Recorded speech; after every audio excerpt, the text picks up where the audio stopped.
And here we are for the post-game podcast, or post-show podcast with me and Coach Peacock. And Coach, before when we stopped a little earlier, we were talking about a little bit of the rivalry with Manatee going into the playoffs this year, or going into the end of the year for the district championship.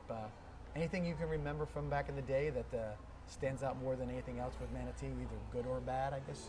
Yeah, going back to the first game in 2007, we were coming off of a meek year. I think we were 1-9 the year before, and then my first year taking over was that year, and we went in the game. I want to say we were maybe 5-2. I think you're right. I think Manatee was 7-0, and they had just come off the year before losing in the semifinals to St. Thomas, and they had a phenom quarterback in Breon Carms, who was very good. Sophomore at the time, and we kind of went in that game, and everyone didn't expect us to do much, and one of the biggest plays was the fake punt on 4th down on our own 30, and after the game, someone like, I can't believe you faked the punt on the 30, maybe it was a 20. Yeah.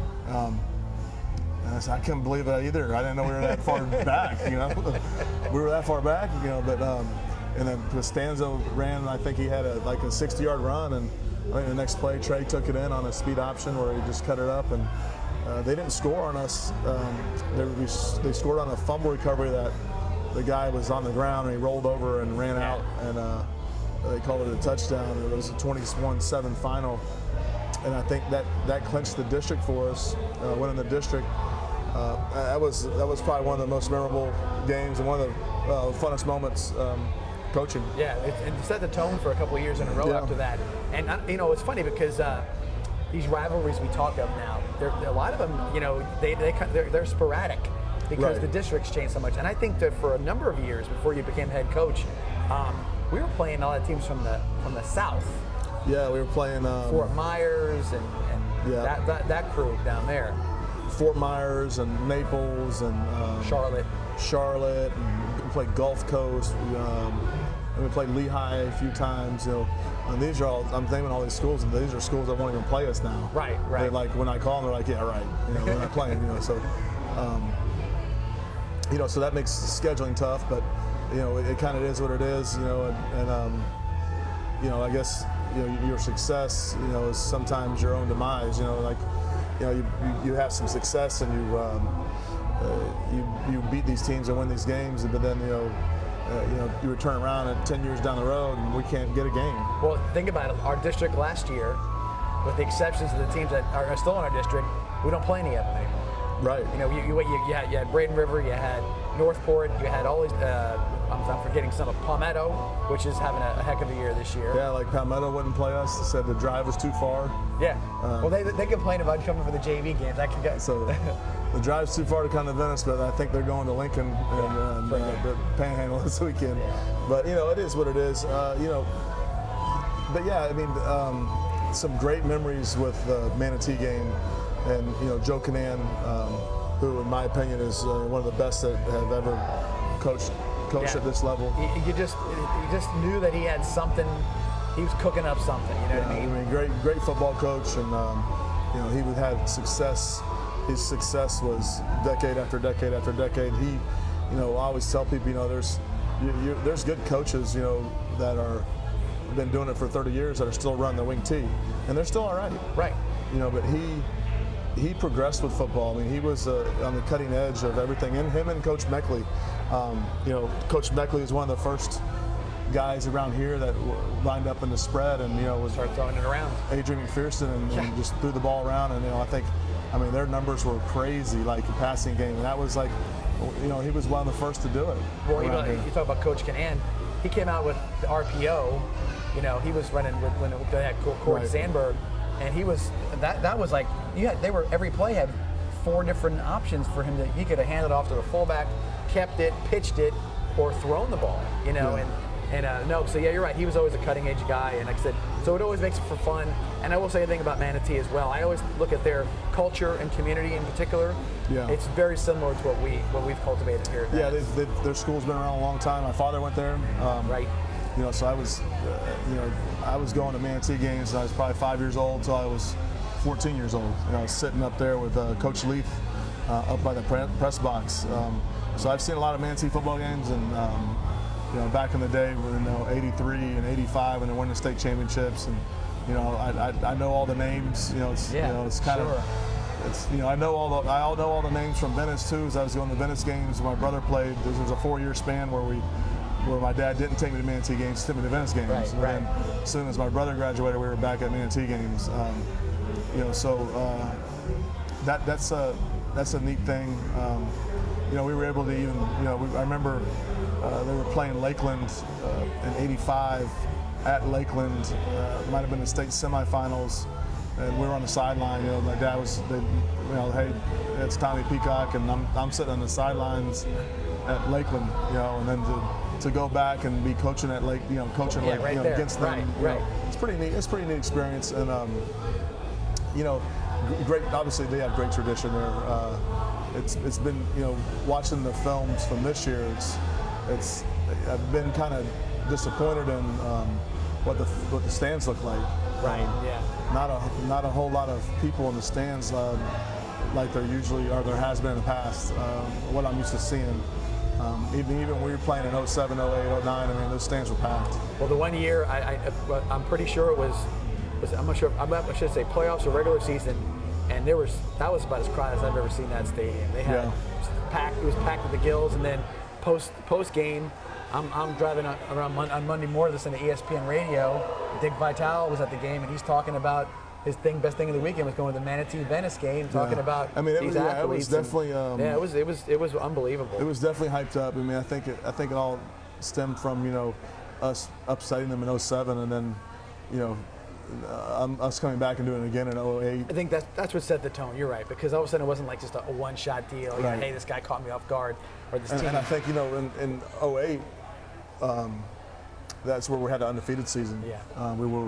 I think we went 11-0, and then we lost to Charlotte in the second round on the knee, punt return knee. Yeah. But you know, so it's been really fun to coach those games and to be part of it. But like I said, a little bit of the mystique is gone for me when, you know, Coach Canan retired or and whatever it was happened. back, you know, kind of tongue in cheek, but you know, even some of the banter in the media before the games was always kind of fun. You know what I mean? Yeah, there was some fun stuff. You know, me and Coach Canan, you know, he's obviously was a lot more established than I was. I was my second year coaching, but I was purposely, you know, never going to let him dictate to me. And, right, you know, right. You had that's got to. So I got to say some funny stuff on the media, and, you know, especially, you know, beating them 3 times. And I was able to say some funny stuff there, and you know, but Coach Canan, I respect the heck out of him, and you know, I've never ever invited anyone to our practice or asked any other coaches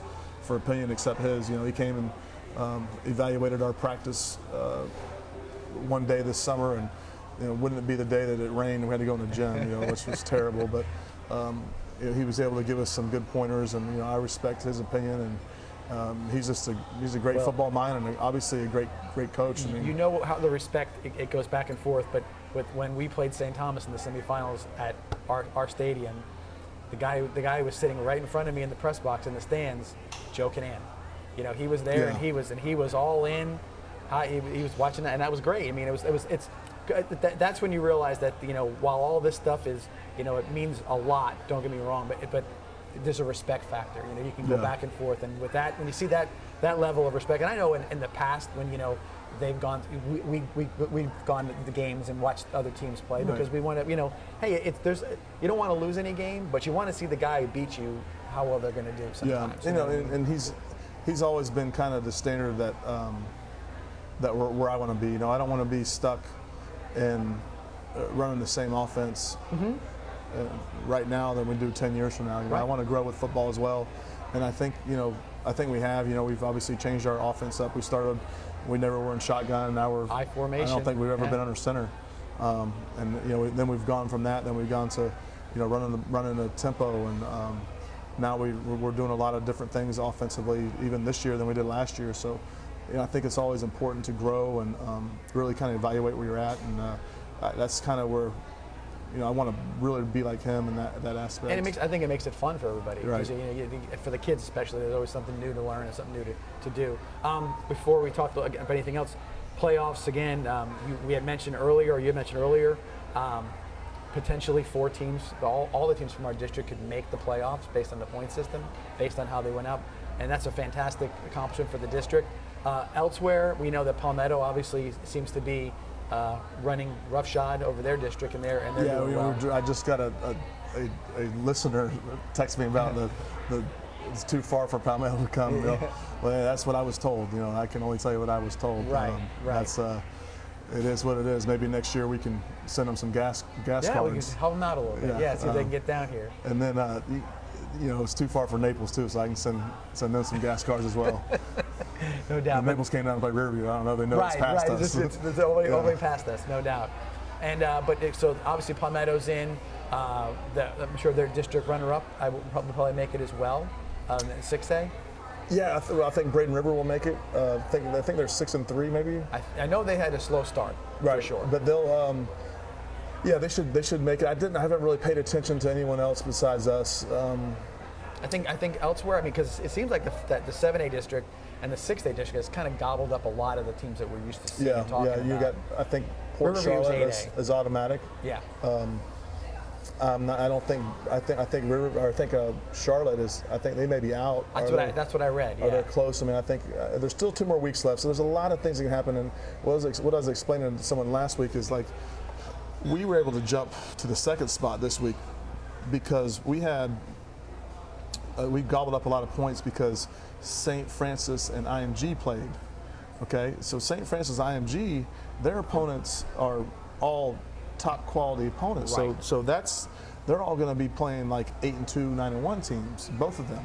So when they play together, now we weren't getting those opponent points or the opponent points for them. Right. And so they played together. So we got it all. Yeah, we got a bunch of points last week just from them, and then we also got a bunch of points every time. Our record was so bad at one point we were 3-3. So that's 50 points. And that's one of the most important columns. And then you got like Palm Beach Lakes, who was 6-0. Yeah, 6-0. Right. So they have 1,000 or 100 points. Right. So we're 10 points. So we're getting 5 points, and so each win we get, we make a good jump in that percentage column. So going from being 50, we were going to be at 50%. So now we're getting 5 points. Now we're getting 6.6 points. So that's a big jump. And then our opponents and our opponents' records. It's only going to get better. For instance, we're playing Manatee. Well, Manatee has played a tough schedule. They played Lakeland. Sure. They played Palmetto. Those 2 teams are both undefeated. Braden River, who has a winning record, 6-3. And 6-3 team. Really about the highest RPI point on the opponent is ours, which is I think 0.69, somewhere around that area. So a team that's 6-3 or ends up 7-3, that's only going to make you a little bit higher. Right. And even Lakewood Ranch is helping. They're 5-2. So yeah. A lot of our. No, it's good. Lakewood Ranch in Sarasota, they had early on they were stacking up wins, and that looks good. But the only bad part about them is the 3rd column is the opponents. Sure. That kind of kills us there in that area. But I've really it really is all going to come down to Palm Beach Lakes and Palm Beach Gardens. Whoever wins that game, if Palm Beach Gardens beats them, then we'll be number 1 seed. Yeah, and of course if of course we get the job done, that's first and foremost. If we don't get the job done there, we're going to be 5 or 6 seed. And one thing that's different this year than the last couple of years is that we're done. Regular season ends Friday night. And so we'll get to play kind of, we're watching the scoreboard. Right. We'll have another off week. We're going to have an off week. So we'll treat it just like any other off week. We'll use it to get healthy and kind of fine tune the things that we were doing. I think we've done a really, really good job as a coaching staff on our off weeks as far as taking care of our players and getting them back healthy. Our practices are very, very short, and we typically just go Tuesday, Wednesday, Thursday, and just make sure we don't lose too much conditioning, which our kids are in pretty top-notch shape. We just got to be careful that we don't let off too much and maybe do something with them on the last day. That's always been sort of a debate, if you want to say, but you have, do you take the week off before the playoffs, or do you play just somebody you can play to stay sharp? I know that sometimes the schedule works itself out. You kind of get 10 games in so many weeks, so sometimes you got to take what you're going to get, and if that's week 11, it's week 11. Was there any preference, as far as that's concerned? Well, we were trying to get a week 11. Yeah. Just, one is that, just the points, because you go from being 6-3, to 7, and you could be, I'm not always assuming we're winning, but right. If we beat Manatee, but or if we don't, let's just say we end up at 5-4, and 5-4 and 6-4 are a huge difference in points. Yes. So that kind of hurts us not having that 10th game, but if we end up being the number 1 seed, then it doesn't matter. We're the number 1 seed, we're number 1 seed, it doesn't matter, and we'll use that to make sure we're getting healthy and taking care of those kids' bodies. Part of the problem trying to get a game in week 11 is it is week 11, so does anybody come down to Venice and play a top team in the state right before the playoffs, if they're in or not, you know what I mean? Does that something they want to do? And sometimes if they may have scheduled not having a game at that point, so maybe that's why they wouldn't want to play us. Which I guess I can understand to a certain extent, and I can understand that. Yeah. All right, so we're going to do a little something different tonight too, right? We're going to make some picks. Yeah, we're going to go back to our radio days. Yeah, we podcast and radio days. We always did our top 5 picks. Sort of locks, if you want to say. And I tagged Kelly in Vegas. I don't know if she'll watch. She's got Clint's going to be involved. Clint's been beating her up pretty bad each week. She actually did good last. Well, she was 3-2 last week. Okay. But you won last week. I did. Off the board and off her picks. But we're going to do our top 5 picks for the week. I guess I'll start off. I got them down, and you can get ready. And I'm ready here. So we'll just see. I think I got some pretty good picks here this week. I'm going to go. My first game. I'm going to go Oklahoma minus 22.5. Okay. Just for the simple fact, I think that they're going to, one, they're trying to get Jalen Hurts the Heisman, and 2, that they don't pull off the gas too often.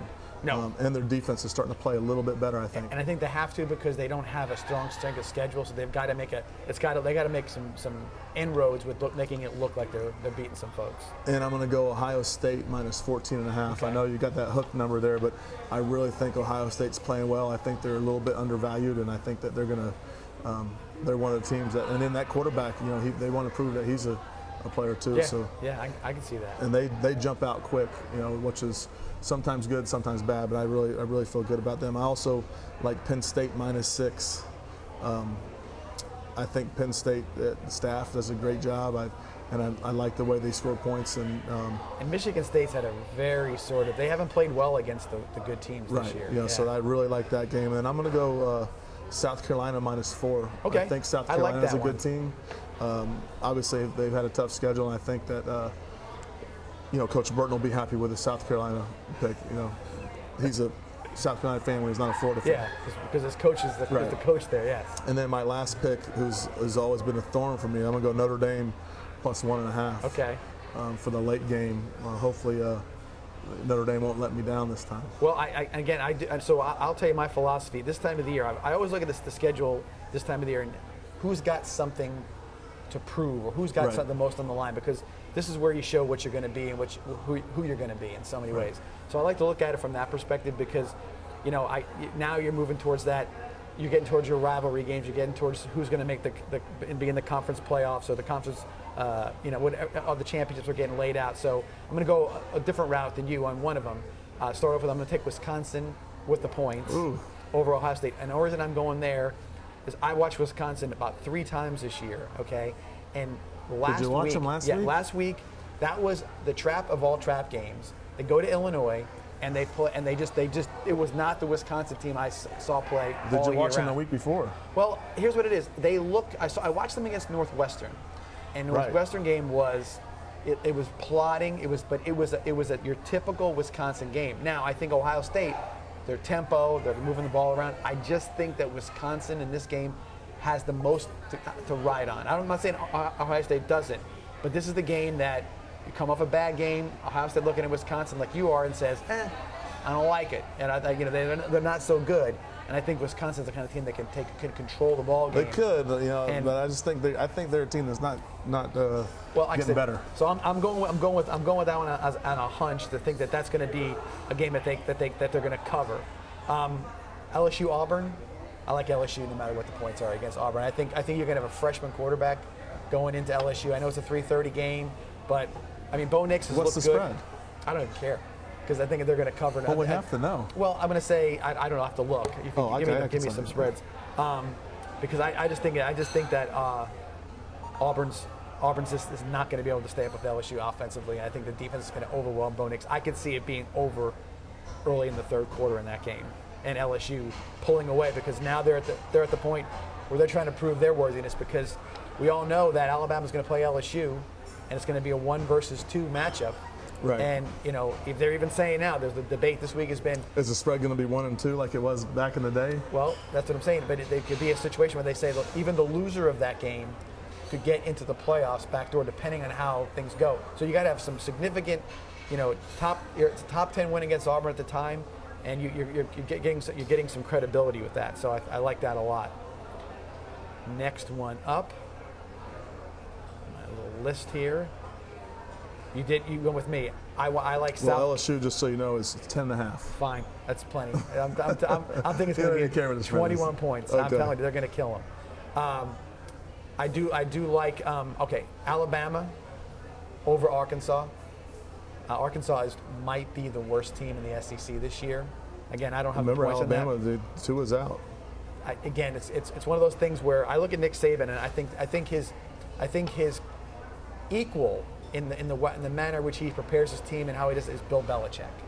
I think Bill Belichick, it wouldn't matter who his quarterback is in a situation, especially a team like Arkansas, who is if he was playing, maybe I won't say go maybe Auburn. Well, that spread's 31.5. I'm good with that too, because I think they're going to go out there, and I think Saban's got something to prove. We know. I said we don't. So we know. I always feel that Nick Saban knows the spreads when he goes into the games, because I think Nick Saban better know the spreads when he goes in the game. Because he is always making sure that he's keeping everything tidy. He's making sure everybody's getting paid. Right. And he's making sure that everybody is keeping the Alabama happy, right? Exactly keeping it at 31. So I like that game. I like Notre Dame over Michigan. I like that game a lot. Michigan, when Jim Harbaugh this week had to come out and write a letter to the families of the Michigan players. Well, it's funny that that spread went from Notre Dame plus 1.5 to now Notre Dame -1. Yeah. So that tells you there's a lot of money going on Notre Dame. Because Michigan, I think that, even though it's a home game, I know it's a little later in the night or whatever else it is, I think it's a proven-to-me game for Notre Dame. Again, there it is. Am I going to have a chance to get in? Because I'm not in a conference. So if they lose to Michigan, the season's over. Right. They're going to end it in a nice bowl game, and it's going to be, but whatever their aspirations were are dead.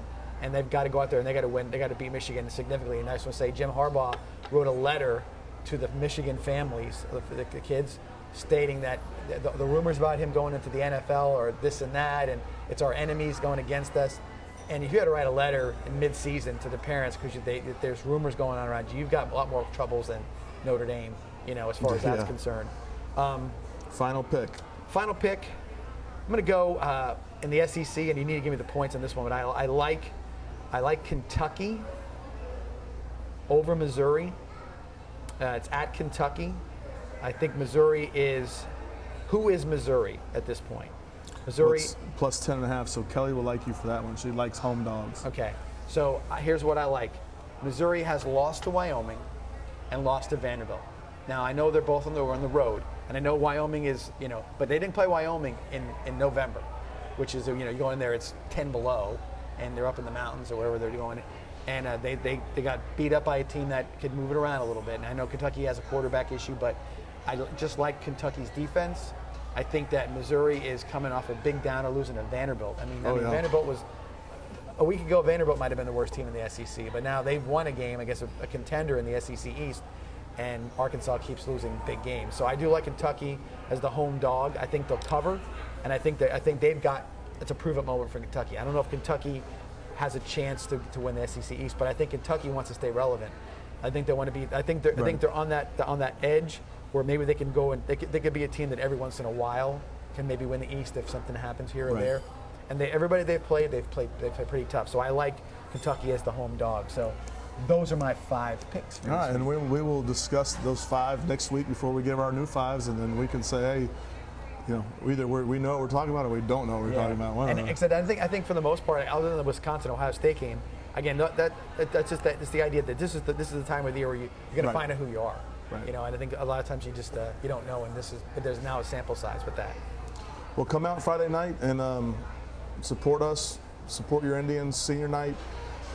Playing for a district championship. This is huge, and like I said, let's not get complacent or spoiled, so to say, because it's only a district championship. That's huge for these kids. It's huge for our program, and big for our community. So we're excited about it. We've talked about this before. Back in, we go way back with Bendis High School. You've talked about being in the stands, and I was there too. And we're around and stuff. And districts are never quite. There were hard things to win. Yeah. And this is some of the best Venice teams of all time back in the early '80s. And I think one of the things that may be, I think it's a good thing. I want to say overall. there's only been maybe 16 total in their school's history. Yeah. And but I think that one of the things that maybe we say about don't be complacent is that now that that you have this system where you can make the playoffs still. Yeah. Well, back in the day, you didn't. So it was devastating. When that happened, it was a big deal. So with that, I think maybe people are thinking like, oh, it's just it's not the case. The district, again, you hang a banner, you've done that, you've accomplished this. Right. I think those kids really, really get it, because after the district, it's a haul to get to the regional one. And again, and we post all these championships, but again, I think locally, when you hang districts up, look at volleyball, 18 in a row. that's a significant deal. And so I think people really hang. We've had 15 district champiomships in the school's history. Right. So being the case, this is not something that just comes around every once in a while. This is, every year I should say. This is a big deal. We need the support, and I think again, it means a lot to the kids, especially on senior night. Yeah. And I know there's going to be a game potentially 2 weeks from then or whatever may happen, and people think ahead of that. No.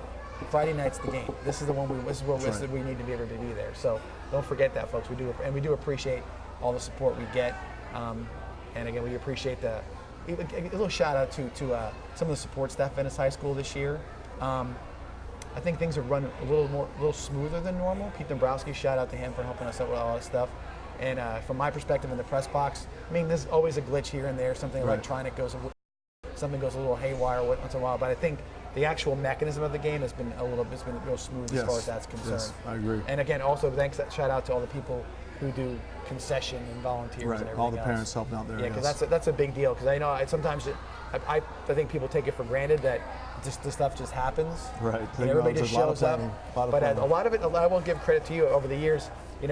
You've cultivated a pretty core group of people that kind of work with you. But it's still that every year there's a new group of other folks in that army. Cindy Beck has done a great job of coordinating all that stuff and making sure everything runs smooth, and just as far as all the touchdown club business and all the volunteers and all that stuff. That takes a lot off my plate, and it's able to free me up to coach football. Yeah, because you said you look around and as things are all going, if somebody has to set up this and do this and get this in place and to make sure this is done right, and so it's not already there for you. Right. When you go there at 4:00 in the afternoon, there's nothing's around. No. And then you do a high school football game and everything's turned on and people are there and it's all going on. So it's pretty cool how it all works itself out. All right, Coach, another week. And again, I'm looking forward to Friday night more than I think at this point. Yeah, always that Manatee game is big, and we'll be back next week after the show. And absolutely hope we're talking about a district championship and a week to rest, and looking forward to maybe looking down the road at an opponent or two. Maybe we can sort of speculate when we do this again next week and see where we might be and who we might be playing. Right. And again, our region. We'll talk more about the region as time goes forward, but there's going to be it's kind of spread out this year, and I think it's something interesting. Yeah. All the way from Palm Beach County to Pasco County, I think, so we're almost there, so that's where we'll be going. All right, with that, we're going to sign off here from our podcast, and we'll see you all here next week. Thanks.